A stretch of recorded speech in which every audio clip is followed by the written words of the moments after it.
When you compress your eating into a single focused window, a protocol often called OMAD or one meal a day, you aren't starving.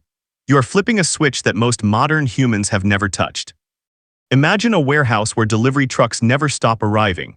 The manager is screaming, boxes are piling up, blocking the exits, and the roof is leaking because no one has time to fix it. This isn't just a metaphor. This is your body on 3 meals a day, constantly processing food without ever getting a chance to reset. Now imagine what happens when you finally lock the doors and stop the trucks. For the first time in years, the cleaning crew comes out. Today, we are looking strictly at the physiology of what happens when you stop eating.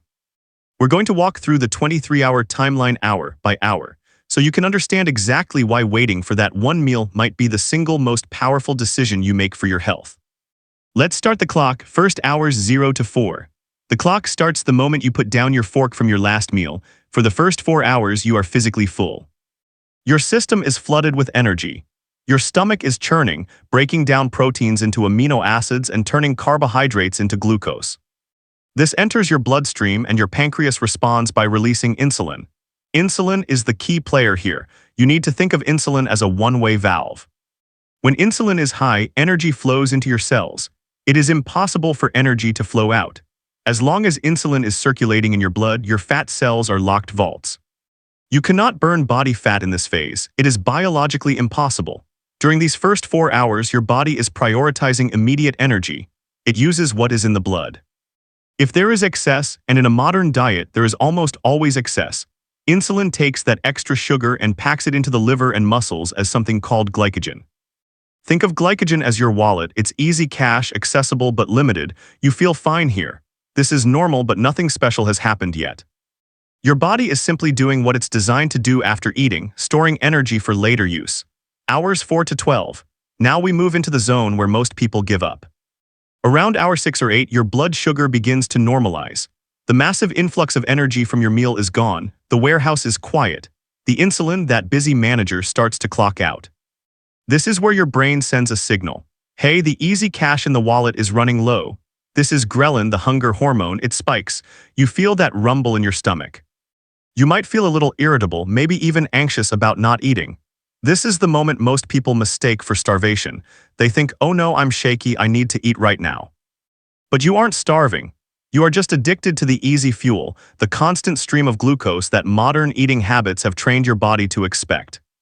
Your body is like a car that has only ever run on high-octane gasoline, and now it's being asked to switch to the backup battery. It stutters, it protests. If you push through this, a fascinating shift occurs. Your liver realizes no new food is coming, so it opens up the glycogen wallet. It starts breaking down stored sugars to keep your blood glucose steady, ensuring your brain and vital organs continue to function perfectly. You aren't losing muscle, you aren't dying. You are simply using the cash you saved for a rainy day. This is your body's natural survival mechanism kicking in, a system that has kept humans alive for thousands of years. Now entering the 12-hour mark. At this stage, your glycogen stores, that easy cash, are dropping to critical lows. Now the body has a choice. It can shut down or it can unlock the vault. Since you are a survival machine designed to hunt for days without food, your body unlocks the vault. Insulin drops to its lowest baseline level. This is the signal your biochemistry has been waiting for. With insulin out of the way, the enzyme hormone-sensitive lipase activates. This enzyme is the key that unlocks your fat cells. For the first time in perhaps days or weeks, your body begins to draw energy effectively from your adipose tissue, your stored body fat. You are no longer running on the bagel you ate yesterday or the dinner from last night. You are running on you. This is a profound metabolic shift that most people in modern society rarely experience because they eat so frequently throughout the day. Hour 14 to 16, the fuel change phase. Between hour 14 and 16, the feeling of the fast changes completely. The hunger pangs usually vanish. Why? Because the fuel supply is no longer fluctuating. When you rely on food, your energy is a roller coaster, spiking high after meals and crashing low between them. When you rely on body fat, your energy is a steady flat line.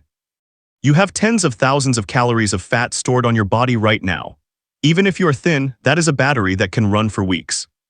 As your body breaks down fat, the liver converts these fatty acids into ketones. This is crucial for your brain. Your brain cannot burn fat directly. It needs glucose or ketones. And it turns out the brain loves ketones. Ketones are a superfuel, they burn cleaner than glucose. Glucose creates a lot of metabolic smoke, what we call oxidative stress when it's burned.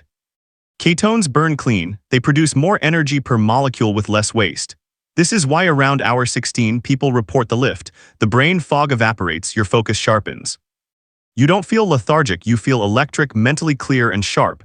This makes evolutionary sense. If a hungry caveman got sleepy and dumb, he wouldn't catch prey, he would die.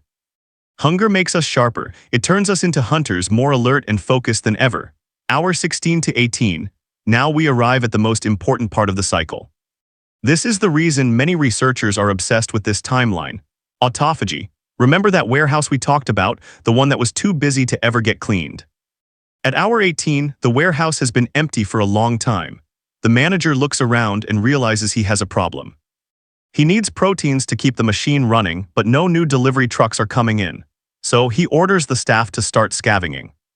They look around the warehouse for broken shelving, rusty pipes, and old trash. They break these down and melt them to create new, strong steel. In your body, your cells start hunting for damaged proteins. They find mitochondria, the little energy factories in your cells that aren't working well anymore. They find misfolded proteins that could eventually lead to diseases like Alzheimer's and Parkinson's. They even find viruses and bacteria hiding in the cell. Your body creates a membrane around this junk, dissolves it, and recycles it into brand new pristine amino acids. This is autophagy. It literally means self-feeding. It is your body's internal recycling program. This process is the closest thing we have to the fountain of youth.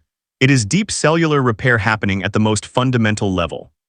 When you eat all day, autophagy never turns on. The cleaning crew never comes to work. By fasting to hour 18 and beyond, you are allowing your body to take out the trash. This is why skin starts to look better, clearer, and more radiant. This is why old injuries often start to feel better. You are finally clearing out the debris, the cellular garbage that's been accumulating for years. Hour 20 to 22. Now the skeptics will say, but wait, if my body is eating itself, isn't it eating my muscle?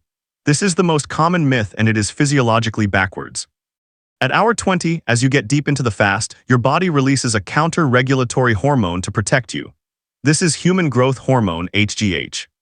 Studies show that during fasting, HGH can spike by 1,300% to 2,000% or more.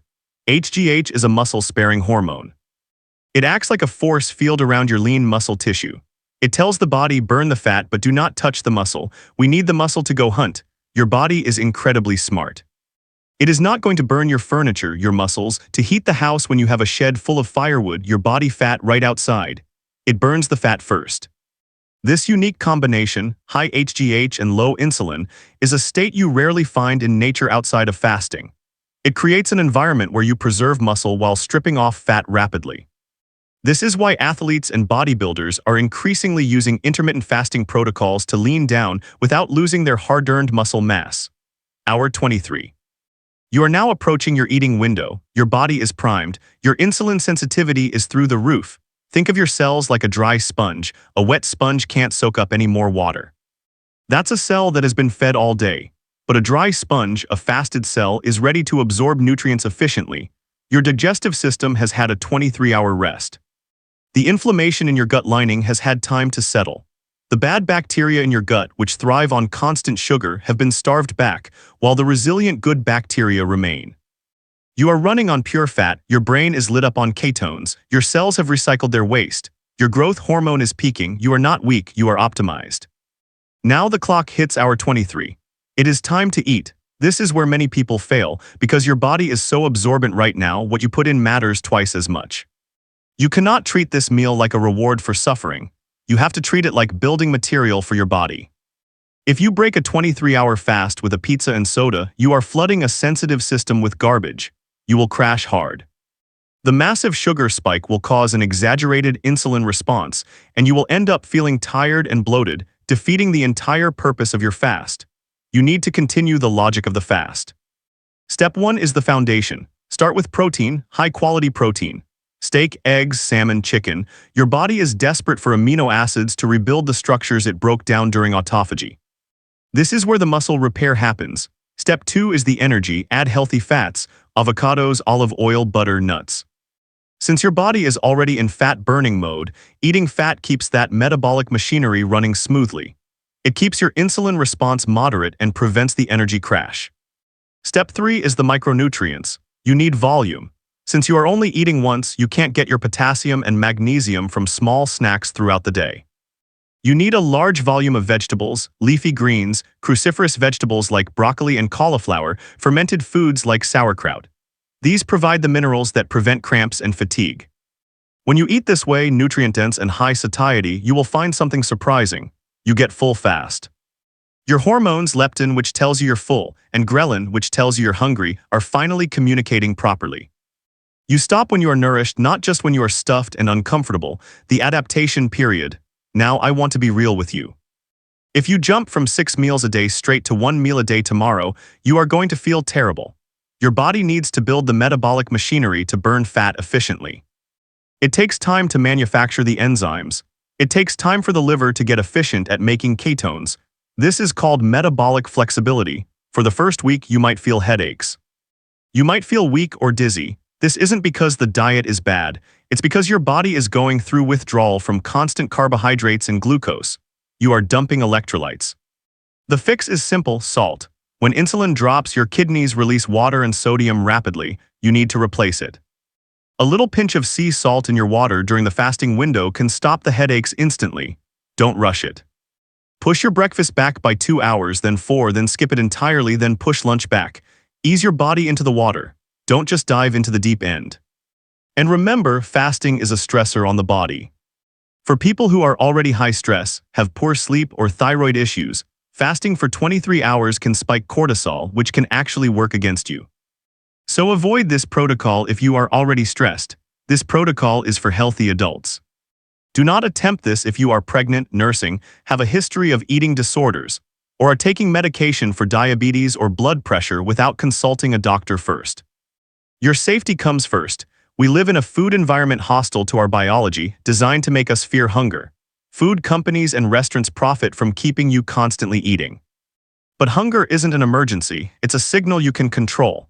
Beyond the weight loss and time saved, OMAD gives you freedom.